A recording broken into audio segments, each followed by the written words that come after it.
My name's Jonathan Stroud. I'm very proud to be the principal here, and it's a great night to get together to celebrate and recognize some very important, special people that are joining us here this evening up on the stage. So with that, I'd like to call to the stage to present our colors, our Air Force Junior ROTC Color Guard. Please rise at this time as we welcome onto the stage members of our chorus, Samantha Grasso, Caleb Parkin, Eddie Wang, and Jerry Mejias, who will lead us in the singing of the Star-Spangled Banner.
Please welcome to the podium honorary inductee, Mr. Robert Abbott, who will lead us in the Pledge of Allegiance.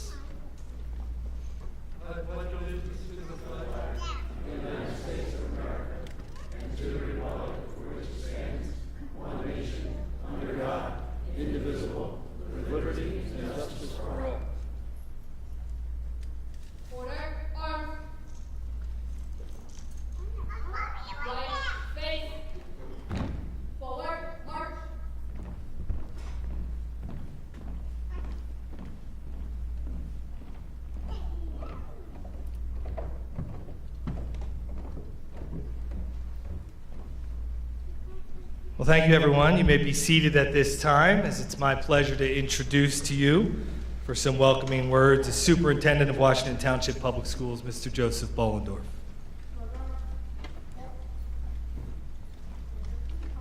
Thank you, John. It should not come as a surprise to everybody. Our military folks are usually so quiet, unassuming, that every single one of them took a row in the second row.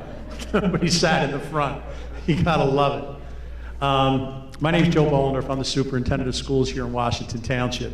And I thought it would be a good idea to give our folks here a little bit of history, because tonight's kind of a very special night, and in a moment you'll understand why.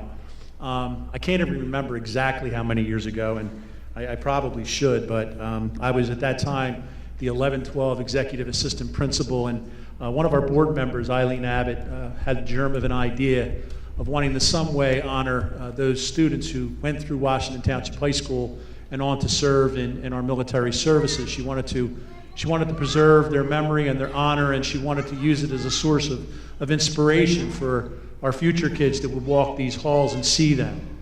And it seemed fitting. We have a very robust junior ROTC program here. We have a lot of kids who have gone on to serve over the years, and we have 3 students that have graduated from this high school that have made the ultimate sacrifice and gave their lives. In our D hallway is the Military Hall of Honor, and when tonight's presentation concludes, we're going to invite our guests down to see it. And you'll observe the many pictures that now adorn that hallway, including the new 14 inductees this evening. And on 3 of those plaques, you'll see a gold star indicating that they gave their lives in the line of duty. At that first meeting, where we came together, 2 of the gentlemen that we're going to induct tonight as honorary members. And being an honorary member just simply means that you served in the military or you've provided extraordinary service to our community, particularly as it relates to folks in our military service. And Bill Breaker and Bob Abbott, who were at that very first meeting and have been supporters and all along the way people that have kind of created and continued this legacy, will both be inducted as honorary members tonight. Neither one of them wanted that honor. But as I said to both of them, I said, you serve as a legacy for those young people that still continue to walk down these halls. I'm still amazed to this day, and people have this vision of young kids being reckless and not doing the right thing, but at the end of the day, not a single kid in this school has ever marred or done anything to anybody or any piece of that hall. And I think that's a great source of pride in this testament of the thanks and the recognition and the respect that our kids have for those who have served in our military and continue to serve in this day. It's a great memory for me because as it builds on, I've spent 18 years of my life here. And now I walk through that hallway and get to see many faces of kids that I watched walk these hallways many, many years ago. Scary moment in 2001 when I still worked in this building and I saw the towers come down and we all still couldn't believe it. I remember walking in the hallway that day and looking at our seniors in the lunchroom and thinking to myself, life is going to change in ways that they can't even yet imagine, as they were still just being kids. And interestingly enough, I told that story quite a few years ago, and one of our folks that were here to honor one of our ROTC colonels that was retiring that year came up to me and said to me, Mr. Bollendorf, I was one of those kids, and I immediately enlisted at the end of that year and spent the next 6 years of my life in the line of duty. So it means a lot here in Washington Township. We're very happy that our graduates have come back to be inducted. It's a meaningful night and a special night, and I'm happy that all of you are here with us to share it. So thank you, and I'll turn things back now to our MC, Mr. Stroud. Thank you.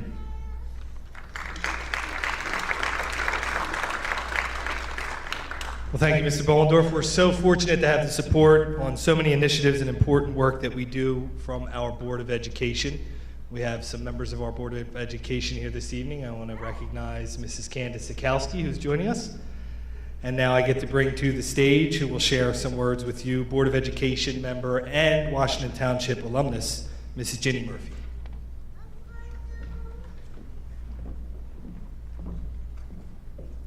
Thank you, Mr. Stroud. I do want to recognize another board member here tonight, Dr. Karen Garrison. I got your back, so it's all good. First of all, I am so grateful to be able to be part of this program tonight and will be one of the first to congratulate our inductees and their families for this well-deserved honor. The Washington Township High School Military Hall of Honor holds a special significance for me for a number of reasons. Firstly, I wear the label of military brat with proud distinction. United States Air Force Master Sergeant Albert Robert McGlory is my father and my hero. He is a disabled Vietnam veteran, the recipient of the Bronze Star Medal for Valor during the infamous Tet Offensive invasion, and a proud patriot who served this country for 21 years. My father served abroad 4 times, including Vietnam, Germany, and Korea, leaving my mother, 3 siblings, and I to experience life without him at a very young age. I often think about when I was 8 years old, writing letters to my dad in Korea and signing it, "Your faraway daughter, Ginny." I earned my military brat label while attending many different schools, including 3 different schools in 2 different countries in the 3rd grade. I also attended school in Germany from the 3rd grade through the 6th grade when my dad was stationed at Simbach Air Force Base. Oftentimes, we fail to recognize the sacrifices made by military families, especially military spouses, left to raise their children during times of deployment and to endure many holidays alone. I feel fortunate, and I'm eternally grateful to have personally witnessed my father's service and sacrifice. His example, like the examples of those we honor today, taught me the true value and incalculable price of freedom and the extraordinary and unfailing measures that we take to defend, protect, and cherish always. Each of the inductees tonight has their own military story, and I encourage those in attendance tonight to ask them to narrate it. My dad's Vietnam story took many, many, many years to be narrated. See, my dad's happy place, of all places, was Veterans Stadium in a box watching the Phillies game. And that's where we took him on his 70th birthday. And it's at that birthday that my dad told me his story. But I took a risk that day.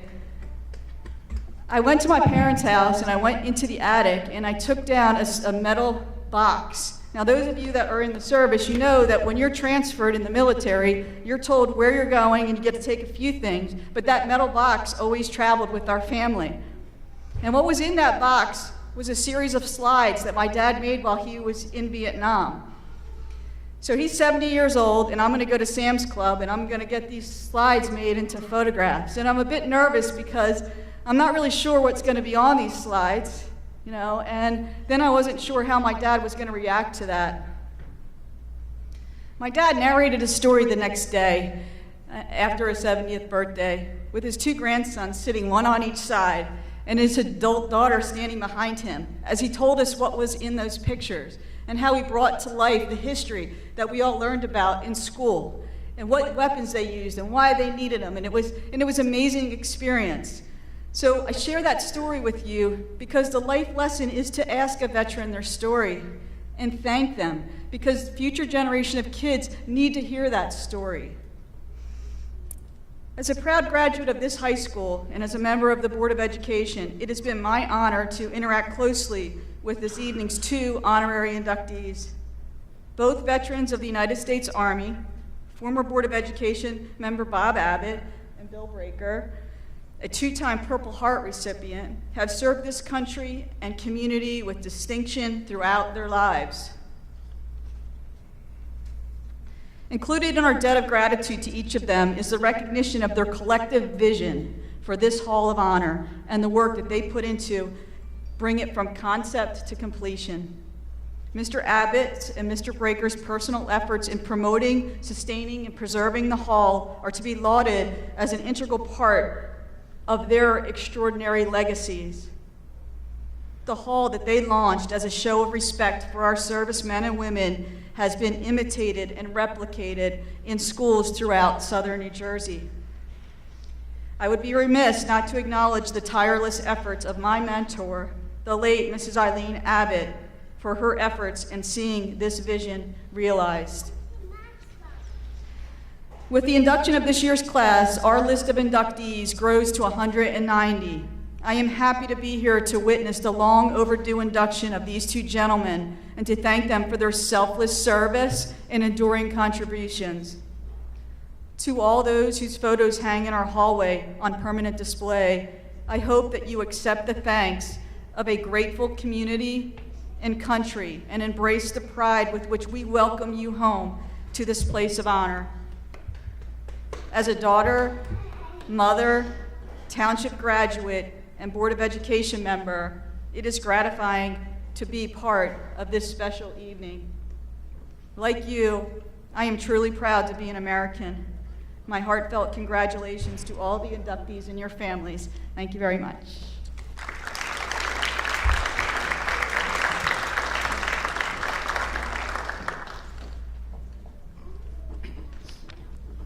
Thank you, Mrs. Murphy, for sharing some of your story with us. We certainly appreciate it. Dr. Garrison, I'm so sorry I missed you there. It was the lights. I apologize. We have some other very important guests here this evening that I want to recognize. Please join me in a round of applause for Mrs. Jody Pontelandolfo, retired teacher here who does so much to keep this alive. Also Dan Saya, assistant principal in the 11-12 wing. Lieutenant Colonel Beth Ann Lumpkin, who is one of the leaders of our Air Force Junior ROTC program. Thank you. It's now time for the roll call of inductees, so I'll ask our superintendent, if you would please assist me with the distribution of the plaques.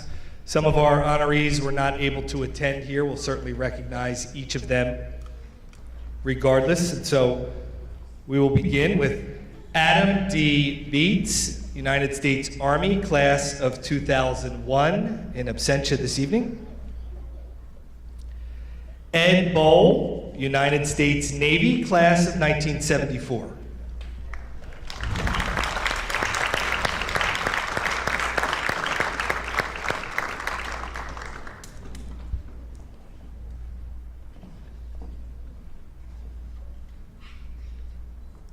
We certainly want to invite any of our family members joining our inductees to come up onto the stage for a photo opportunity, if you'd like. Don't all rush up at once.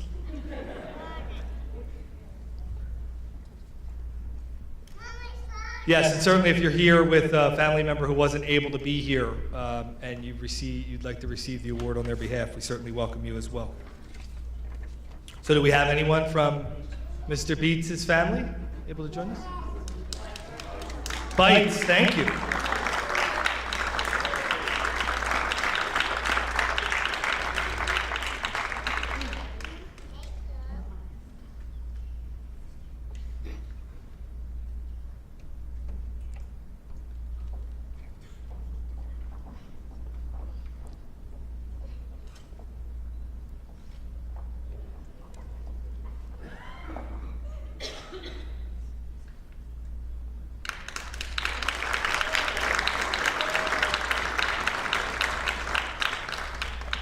Donald D. Andrea, United States Navy, class of 1975.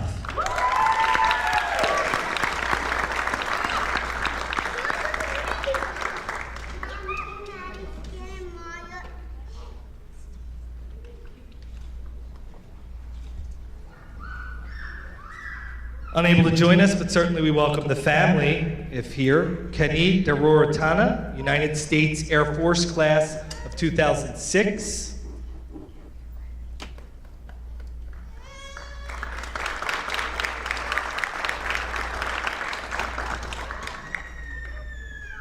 Debbie DeJohn, please come up and join us, if you would, please, to receive on behalf of your son, Matthew DeJohn, United States Air Force, class of 2015.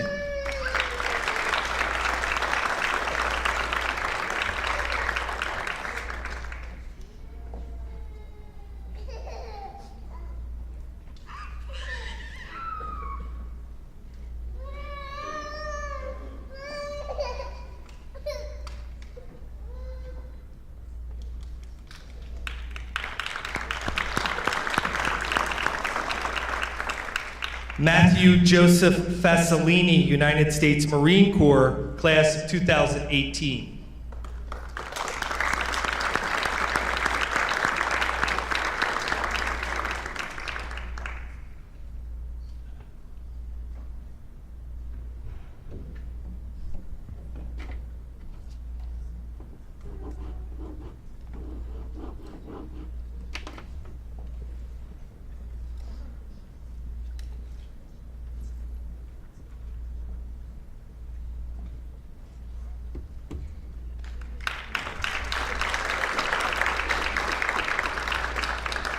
Christy Hill, United States Army, class of 2009, is currently serving in Afghanistan. So her brother Kyle Hill, United States Army, class of 2012, will accept on her behalf and as an honoree himself.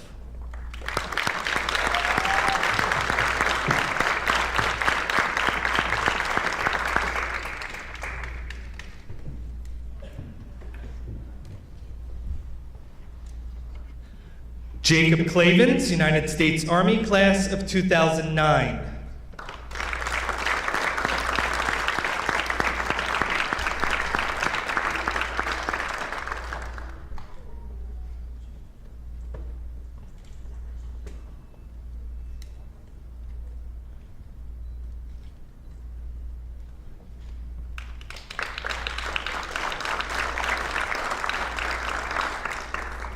Alfred E. Orth, United States Navy, class of 2008.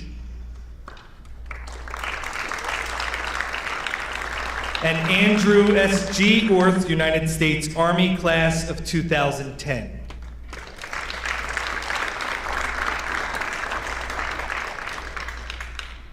Seth Parrish, United States Marine Corps, class of 2017, is currently in North Carolina, so his brother Luke, a senior here at Washington Township High School, will come and receive this on his behalf.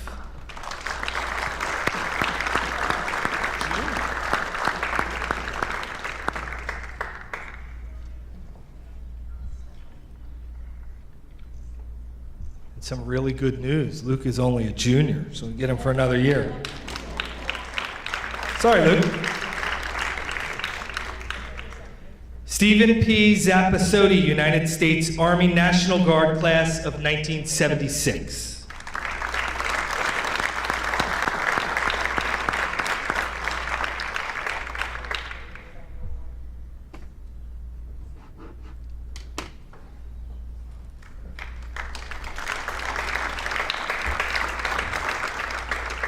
Now, we're still working on getting the appropriate plaques that we'll be able to hang and display as well for our honorary inductees. Our first honorary inductee, Mr. Robert E. Abbott, United States Army.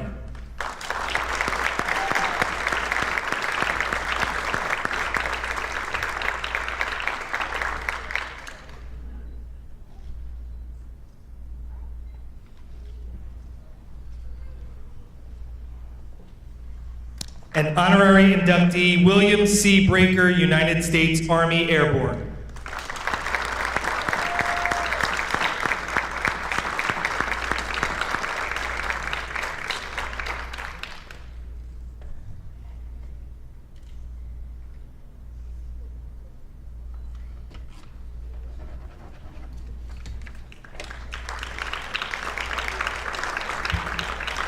When I spoke earlier, I was remiss, and I want to just tell you one little bit of story.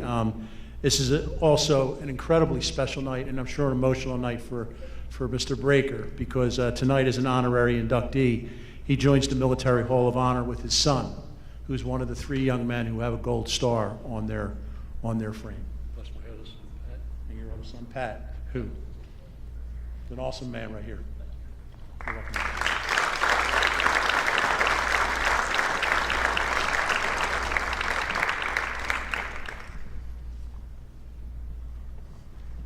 Well, let's have another big round of applause for each of our inductees here this evening. Thank you so very much for your service.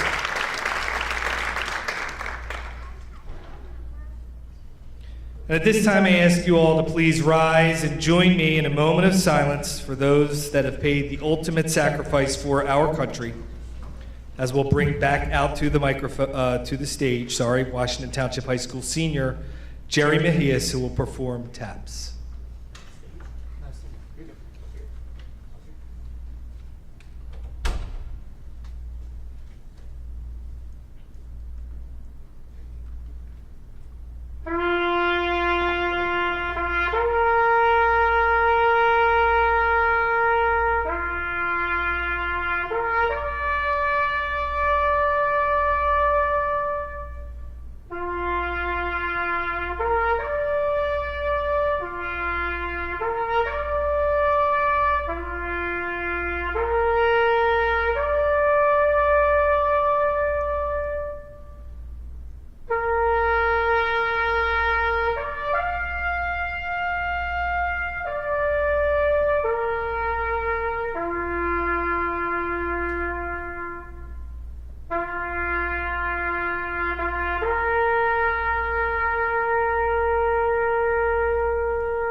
Well, thank you, Jerry. Ladies and gentlemen, you may once again please be seated.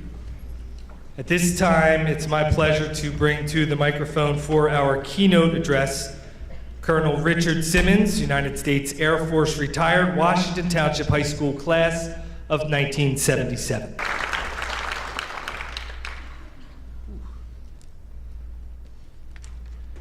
Well, thank you. Mr. Bollendorf, Mr. Stroud, members of the board, General and Mrs. Ponte-Landolfo, Hall of Fame and Hall of Honor inductees, friends and family, especially the youngsters sitting in the back. I am currently an instructor of Air Force Junior ROTC at Pennsauken. So I appreciate very deeply the effort that goes into that Colonel Lumpkin undertakes. So hats off to you, ma'am. And you've got a great program.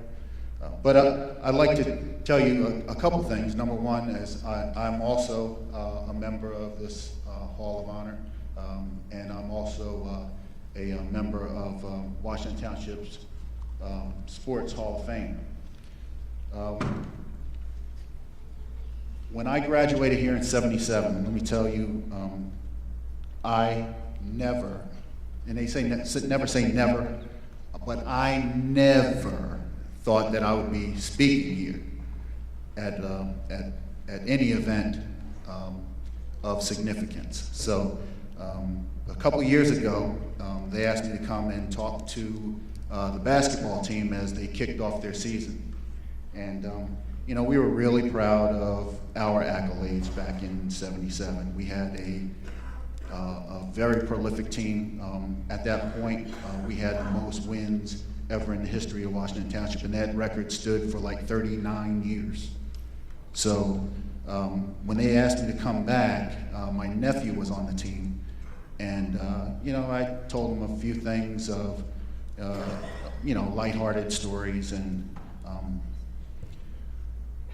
well, they went on to top our record.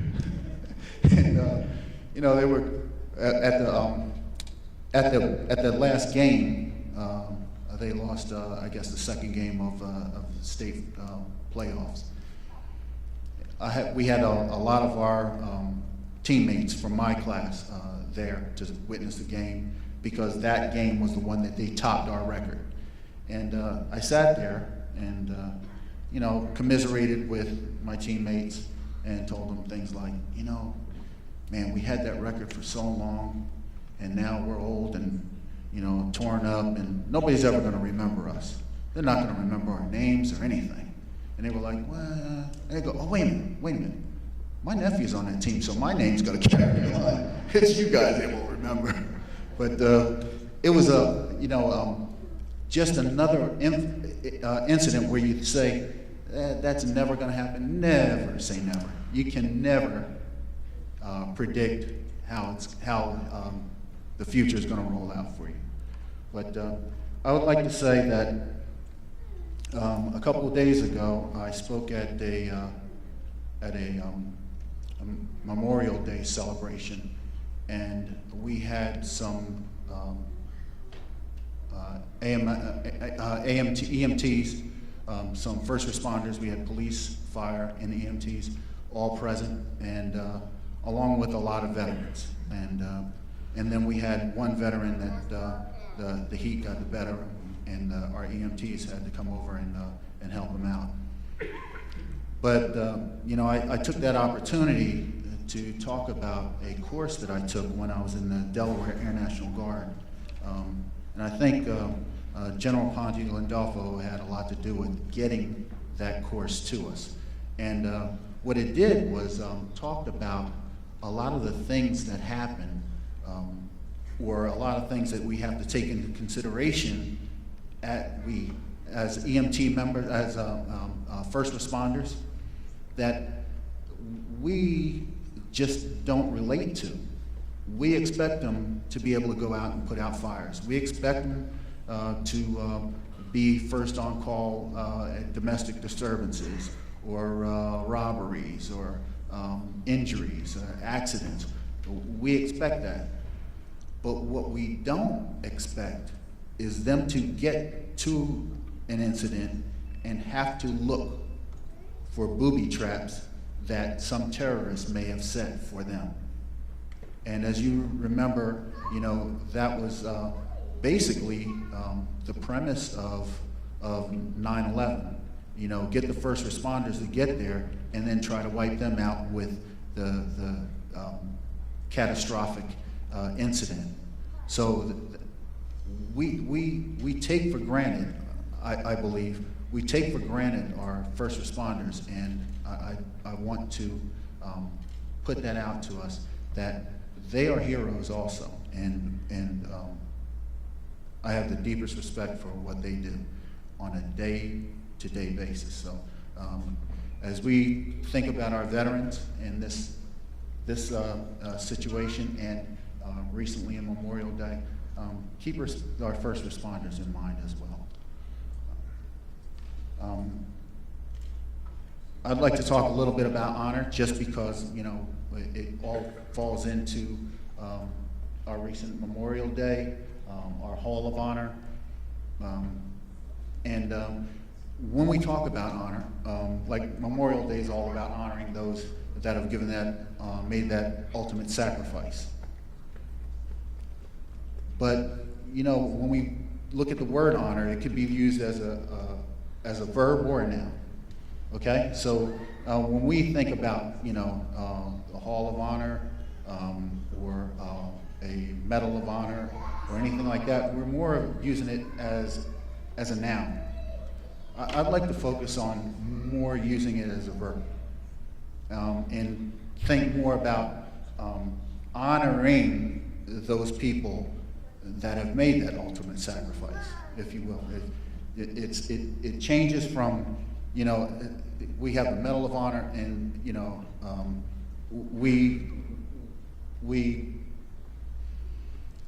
pay homage to those heroes, and there's another level of people that get less than they deserve, and maybe because the criteria for the Medal of Honor is so high.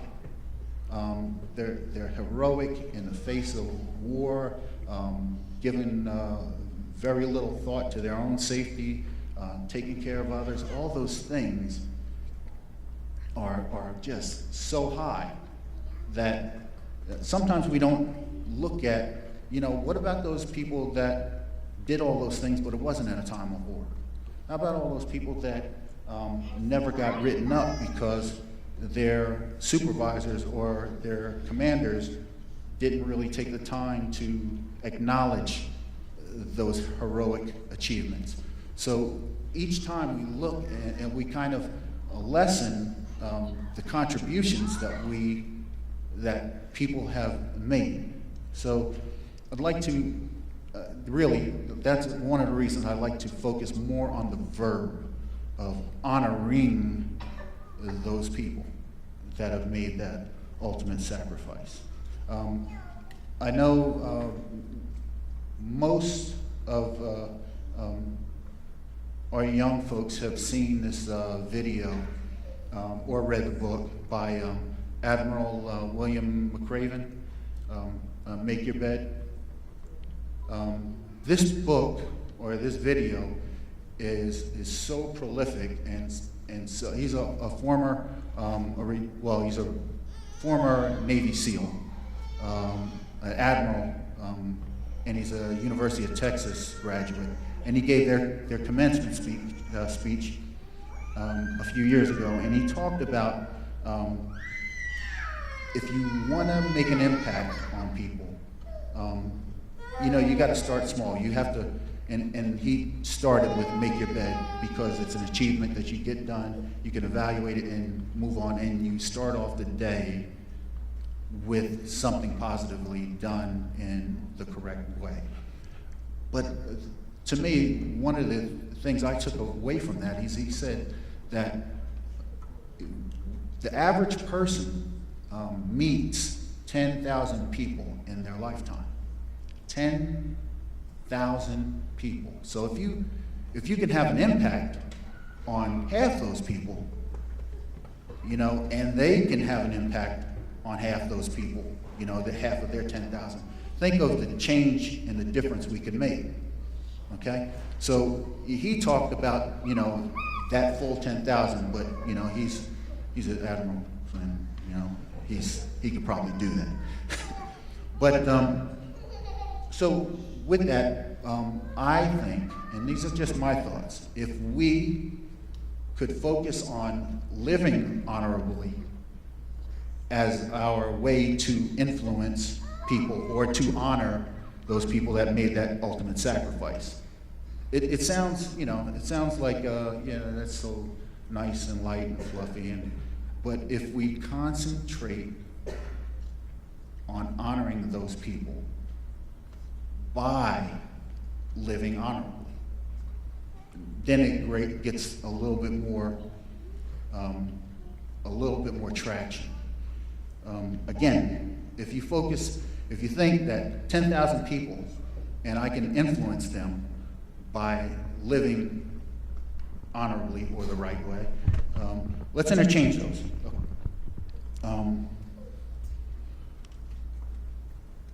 Let's think that if we're honoring those people by living honorably, that's how we're going to honor them. You know, we just keep that.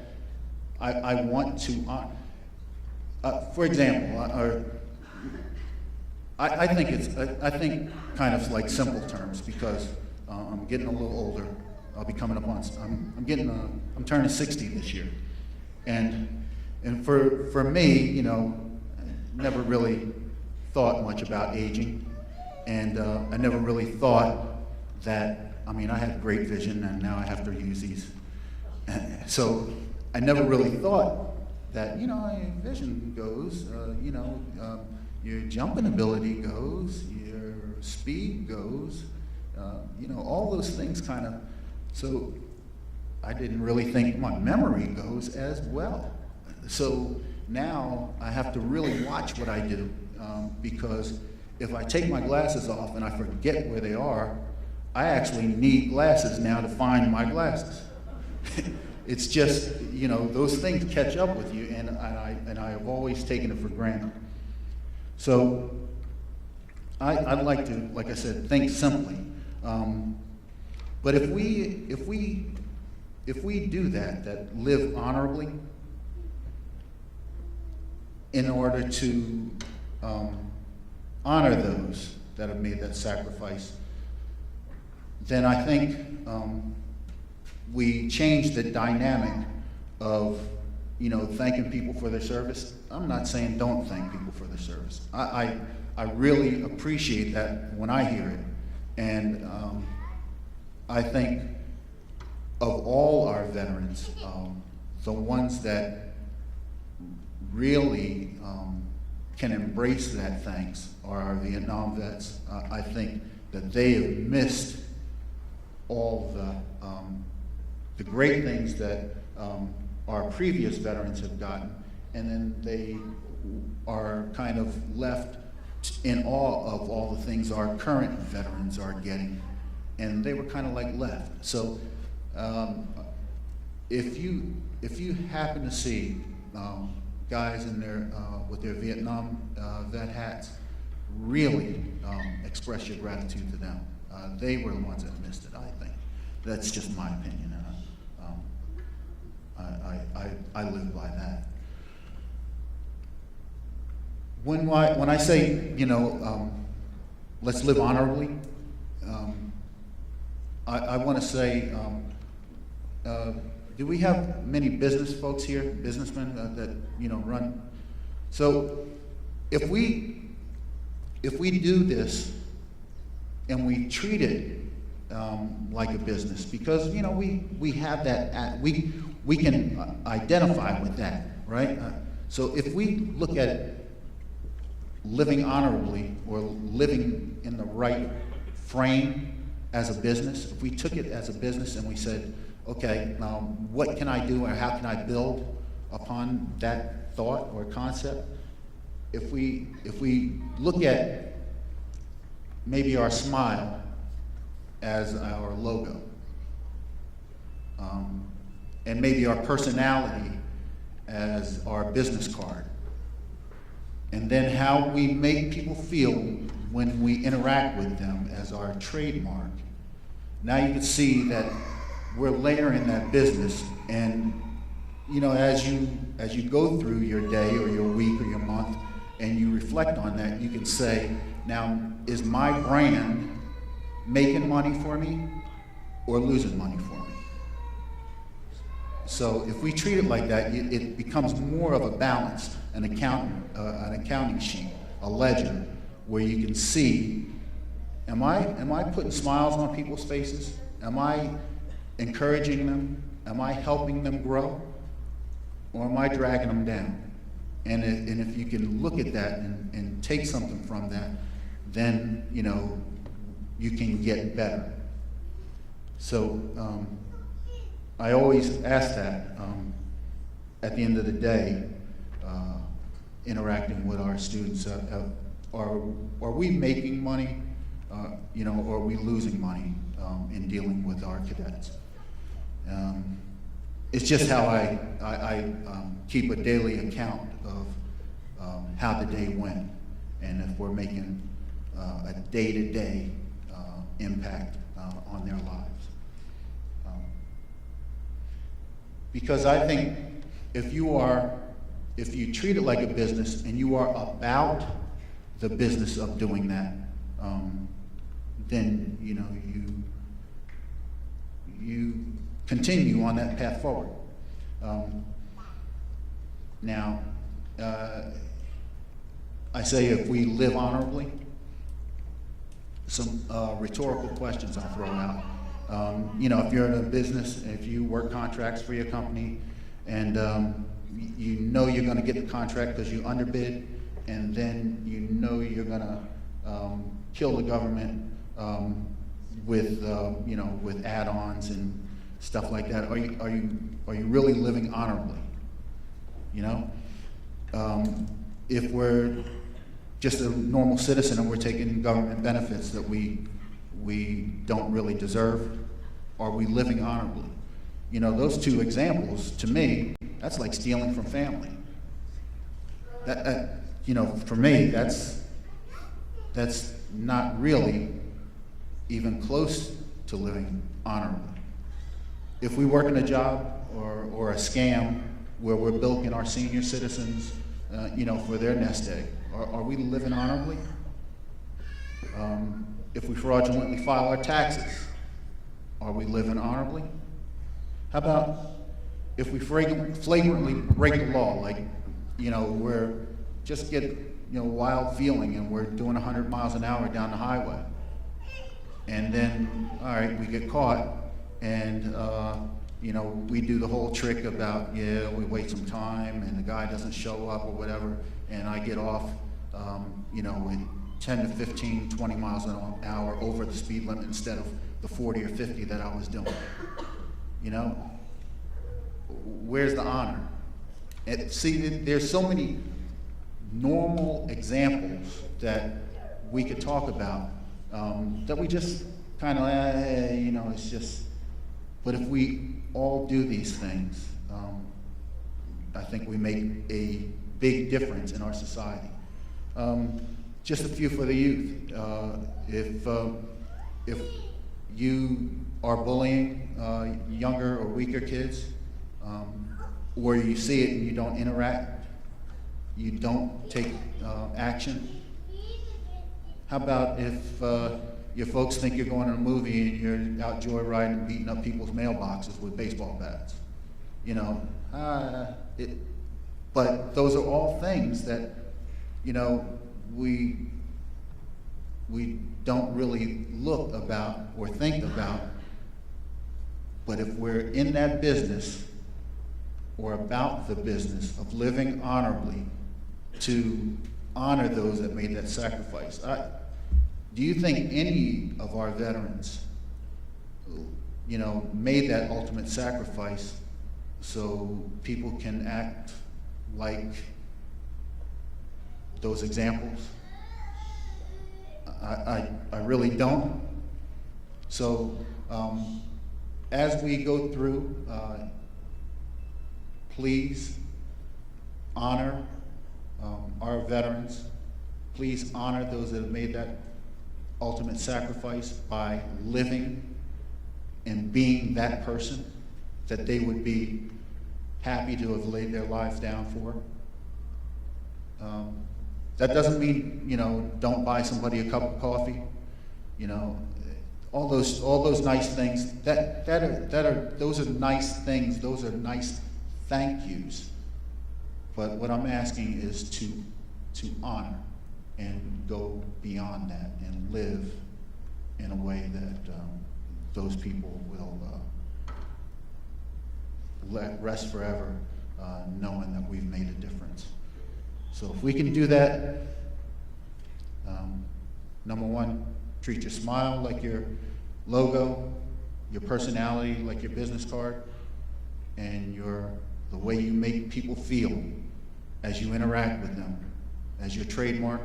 I think we make a big difference in our society, and I think then our heroes can rest peacefully. Thank you.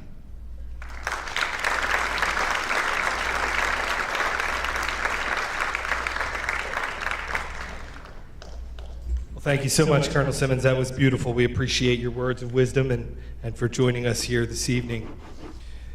Please join me in welcoming back to the stage our talented vocalists, Samantha Grasso once again, Kayla Parkin, Eddie Wang, and Jerry Mejias, who will sing for us a patriotic medley.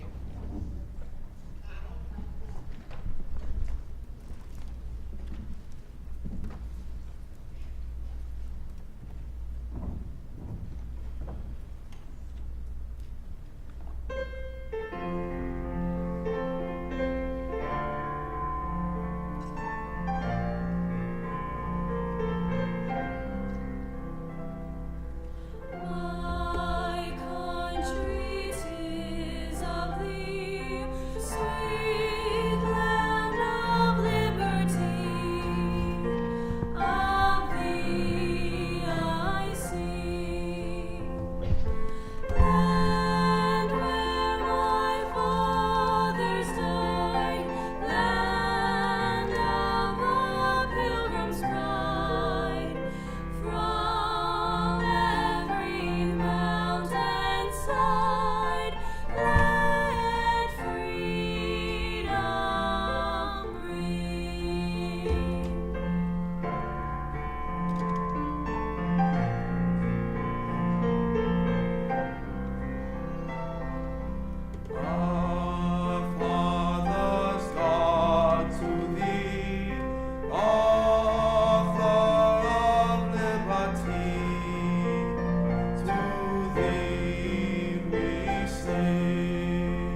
Well, thank you so much. It was a beautiful, beautiful tribute. We appreciate your sharing your talents with us. So I'm charged with providing some closing remarks. I know I stand between the tour and some light refreshments, so I'll keep it very brief.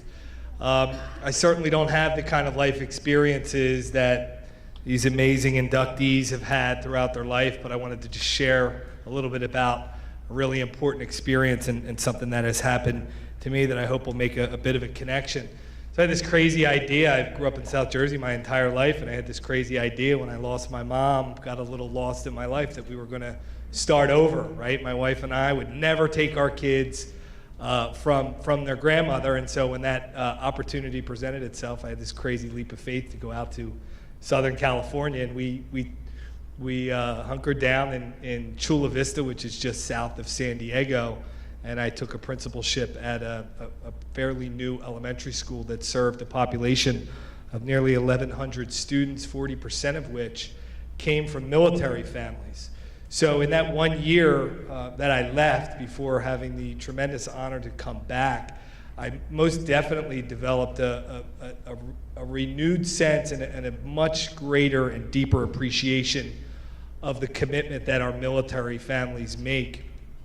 And so while I think my wife's favorite part was seeing the Navy SEALs run along the Silver Strand by Coronado, my favorite part was interacting with kids and getting to see parents, sometimes both moms and dads, come back safely and their children to be able to be reunited with them. That was one of the coolest things.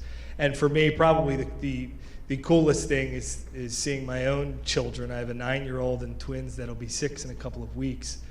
Whenever they see a man or a woman in uniform, they say, "Thank you for your service." And so taking some of the words of wisdom from Colonel Simmons, I think, that gives me an opportunity to teach my kids an even greater lesson, because not every veteran wears their uniform. And so if we come into contact with 10,000 people in our lives and we just thank those that we see in uniform because of that outward display, we may just be missing the boat. And so the opportunity now to share with my kids, to talk to people, get to know people, learn stories and build relationships. And whether folks are military folks or not, learning people's story and honoring not just our military people, but the story that each of us brings with us each day, I think is so important. And so I learned that, and I appreciate you sharing that. Well, I want to thank everyone for joining us this evening. The night will continue as we'll exit these doors and make a right. We'll get a chance to go and see some of the plaques and then have some light refreshments and continue to enjoy everyone's, each and other's company, and hope that we have no power outages. Once again, thank you, everyone, and if you'll join us, we'll make our way out now for the tour.